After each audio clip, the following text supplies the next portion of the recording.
আজকে আমরা আমার মাননীয় শিক্ষামন্ত্রী মহোদয়ের কাছ থেকে এটা কিছু একটা পাইমু বড় অ্যানাউন্স। আমি আমার স্যাররে হাত জোর করিয়া কইয়ার যে আমার মেইন দুইটাও দাবি, এটা কলেজ একটা আছে আইলাকান্দি যেটা সিট কনজাস্টেড, যার ধরুন আমরা এদিক থেকে গিয়া পড়াটা মুশকিল হয়ে যায়।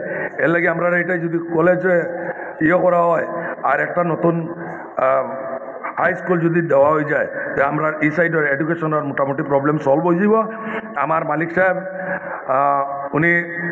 আমি ওনাকে আমার অন্তরের অন্তঃস্থল থেকে ধন্যবাদ জানাচ্ছি, কারণ আমরা অনেকে হয়তো জানি না যে আমরা বহুতে কই ডোনার কইলে হাইলাকান্দি গোটা হাইলাকান্দি ডিস্ট্রিক্টের ভিতরে ইন্ডাস্ট্রিয়ালিস্ট যদি কই আমরা তে বিহার তুসনিয়াল সাহেব, আর ডোনার কইলেও উপযুক্ত মূল্যায়ন আমরা করতে পারছি না। এটার লাগে আমি তান কাছে ক্ষমা প্রার্থী, কারণ আজকে এই জায়গাটাও তাই দিয়েছেন হাইলাকান্দি আমার এসপিএফসিও লাগাইয়া যে স্কুলটা আছে এটাও তান ডোনেট করা, লালাতো ডোনেট করা। হাইলাকান্দি কলেজ যখন কংগ্রেস গভর্নমেন্ট আসিল